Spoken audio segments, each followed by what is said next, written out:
Here is a video demonstration of a very basic moisturizer, and in this I have just three faces with the major ingredients that makes a moisturizer.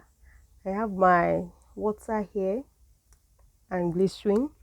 Then I have Disodium EDTA as a cleansing agent to help boost the efficacy of my preservative. And here I have my emulsifying wax NF, I have coconut oil, and I have shea butter. You can see that it's very basic. Then I have a thickener too. I have cetyl alcohol as my thickener for this. So that's what I have here. Then here I have my fragrance oil, my antioxidant, that's my tocopherol, and my preservative. So you can see that it is very basic. So this is just for the beginners that already do not know how to make a moisturizer. An emulsion basically. So this is what an emulsion is. An emulsion, you have a water phase, you have an oil phase, then you have your cool down phase. The cool down phase is actually the phase where you have all your active ingredient that cannot tolerate it. And for this particular one, I'm not using any active botanicals, no cosmetical.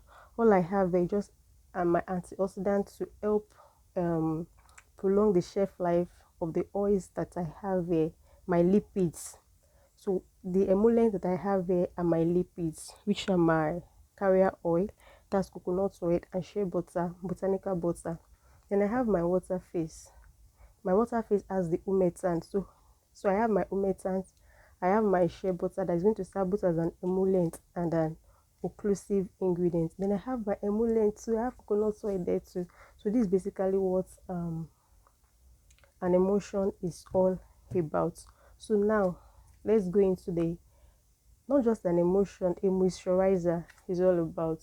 In a moisturizer, you must have a humectant, you must have an occlusive ingredient, then you must also have an emollient ingredient, and I have the three here. Then I have a preservative. Because I have water, it is very compulsory for me to use preservative for this particular formula to help prevent microbial contamination. Like vitamin E is not preservative. The only thing it's doing here is to prevent rancidity of the oils, prevent like oxidation of the oil. So it's going to be the one that will bear all the stress of any oxidation process or whatever that may want to go begin in this particular formula. So the vitamin E is going to be taking all the blames, absorbing them, bam. So that is why it is an antioxidant. It's scavenge free radicals. So I have it here so that the shelf life of the oils here is going to be prolonged. Even though I'm using something like shea butter and coconut oil that have very good shelf life, I still need an antioxidant to be in the formula. So now for me to begin, these two phases here, my water phase and the oil phase, you can see that I have my oil phase in a bigger beaker and I have my water phase in a smaller beaker. That is because I'm going to be adding my water phase into this oil phase. This is where I'm going to be doing all my mixing. If I'm using an immersion blender or a stick blender, or I'm producing in large quantity, I'm using a homogenizer, this is where I'm going to be doing all my mixing. So it has to be bigger than this particular one because I need a bigger space so that by the time I'm mixing, I'll need to prevent splashes here and there. So I need to have enough space. That's why I have my oil phase ingredients here. Even though they are not big, they are not the highest amount of ingredients I have in my water phase, actually higher than my oil phase, but yet I still need to put them in a bigger container. Then I have my oil phase ingredients here. So the next thing I'm going to do now is to go and heat these two phases. Here I'm making a hot process emulsion, the very common process of making an emulsion. I can't say it's the standard emulsion procedure, no, I won't say that, but it's the commonest. That is very common, very common. Then we appreciate the invention of the cold process emulsion, but majorly all emulsion products go through this route. especially if you are using an emulsifier that needs to be heated, so you have to go through this route. And here I'm using emulsifying wax NF that has to be melted. I'm using Cetyl alcohol. I even have my shea butter there. I also need to melt that too. And what I'll do is I'll take this to a double boiler. I'm going to melt it, the two faces. I'm going to put this, apply heat, use it, heat them up. By the time you are eating this, definitely every solid that you have where will melt. So I'm going to heat them up to 70 degrees Celsius. 70 degrees Celsius, and I'm going to hold them for 20 minutes. I'm going to heat up to 70 degrees Celsius, then I will hold it. Holding is that I want to maintain the heat, the temperature of the heat at that 70 degrees Celsius. Then I'm going to leave the two faces there at that 70 degrees Celsius. And the reason is this. Is a belief that even if I have some microorganisms here, the heat at that particular temperature and leaving it there can help take care of them, can help destroy some of them. That's an aside. Another thing is this: for my oil face ingredients, I need all of the fatty acids that I have here to really melt down properly and mix up properly with each other, especially my butter. Botanical butters have saturated fat. That's why they are solid, because of their high amount of saturated fatty acids. So I need to ensure that those ones are really, the fatty acid are really melted. I need to get them to be completely melted so that I won't have issues with my emulsion. So I think that's basically the two reasons for heating the two faces to 70 degrees Celsius and holding it at that temperature for like 20 minutes. I think you can do 10 minutes, but the common one is 20 minutes. And that's what I'm going to do now. So when I'm done with that, we'll come back and we'll continue with the emulsion process. I'm going to be using a double boiler method to do this. So let's go and do that now. Then we'll come back and continue with the formulation. So I have heated the two faces. So this is my oil face. I've melted it, heated it and melted it, and I've held it for that 20 minutes. And this is my water face. I've done the same thing to it. And so what I'm going to do now is to combine the two together. So I'm going to be adding my water face to my oil face. Then can you see what's going on there? Can you see the emulsification process already starting? But if you just leave it this way, you won't have a homogeneous solution. And the essence of an emulsion is for you to have your water face and your oil face become one solution where there will be no separation, so that they will become one. So here the emulsion process has actually started. As you can see, the milky stuff that is forming there, but it's not yet proper. So we need something with high speed, high shear force to really do that. Because I'm making a small batch, so I'm going to be using this mini filter to do that. But we are making something larger than this, so there are these things for you. If you cannot invest in a homogenizer now, you can get your stick blender or even an immersion blender. So I'm going to introduce this into it now. Can you see what's going on there? So the emulsion is already forming. So I'm going to do this till I have a homogeneous solution, that is till the emulsion has formed.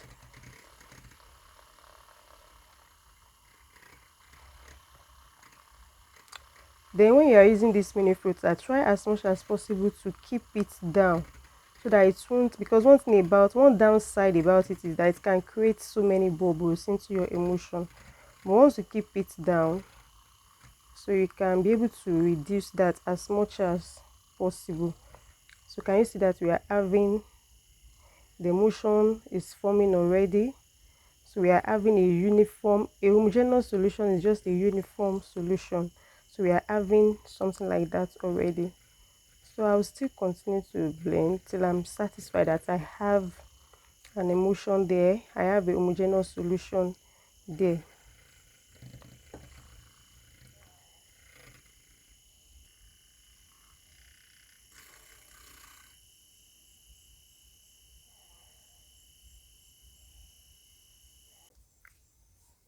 So at this point that I'm sure that it has emulsified, I'm going to leave it for some time. I'll leave it to settle down, then to thicken up on its own. Then I'll come back and mix it. That's when I'm going to add my cool down face ingredients. And by then the temperature should have gone down to 40 degrees Celsius and below. So the temperature is still high now. I can't add my cool down face ingredients into it because those are heat sensitive ingredients. So I'll need to wait till the temperature is below 40 degrees Celsius. Then we continue with this formulation. So here it is, and it has cooled down some more. So I'm going to mix it together.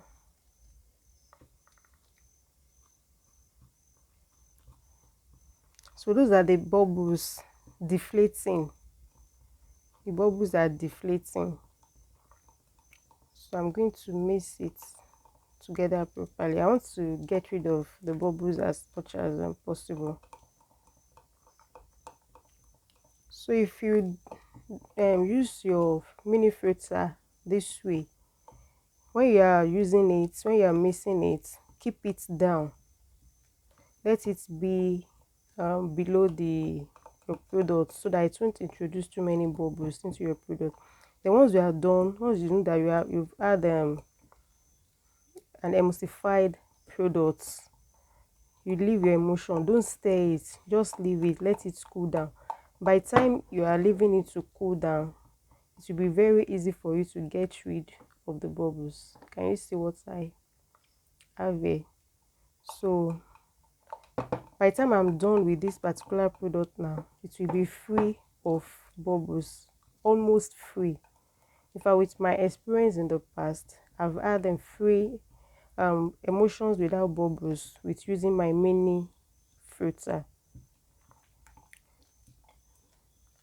But you know, it's only ideal for a sample batch anyway. If you are going to be making a larger batch, you won't be using this mini filter. You are going to be using your stick blender or an immersion blender. So I want to confirm the temperature of this now before I add my cool down face ingredients. As you can see, we have 33.1 degrees Celsius. So it is safe for me to add my cool down face ingredients. You know, this is a very basic, like an introduction to making emulsion. So the only cool down face ingredients I'm having here are just the preservative, antioxidants, and the fragrance. So in our next video, you'll be seeing us improve on making various moisturizers for different skin benefits. So as you can see, I have that very lovely body moisturizer. So lovely. Can you see that? So lovely. So I'm going to leave this overnight till 24 hours before I evaluate the final viscosity.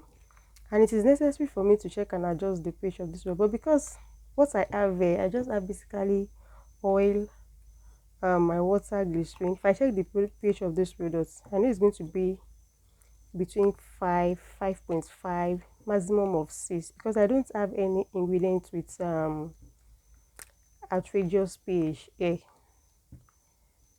So that is it. That's our basic, very basic foundational basic body moisturizer. If you make this and sell it, you will sell. Don't say it's too simple. Yeah, it is simple, but what is the essence of a moisturizer? It's not to just protect the skin barrier, to help hydrate it, moisturize, and protect it. And this simple moisturizer can actually do that. Yes, it can do that. I started with something like this on my skin, and I love it. Before I started adding other active ingredients and all of that. So what I'm saying in essence is this: don't say because it's so simple this one cannot have any benefit on the skin. No, it can actually have some benefit on the skin. Glycerin is a wonderful humectant. I have even water source of hydration. I have it there. I have shea butter with all of its wonderful goodness, benefits, phytochemicals, fatty acids, both saturated fatty acid and unsaturated fatty acid. What about coconut oil? Wow, that's lovely liquid gold. I have it there. I have cetyl alcohol, a very fantastic emollient for the skin. And the Hewas NF that I even use has some other fatty acid and fatty alcohol in it. And I have my vitamin E, that's the Tocopherol, which is an antioxidant. That is going to add its own benefits, additional benefit on the skin.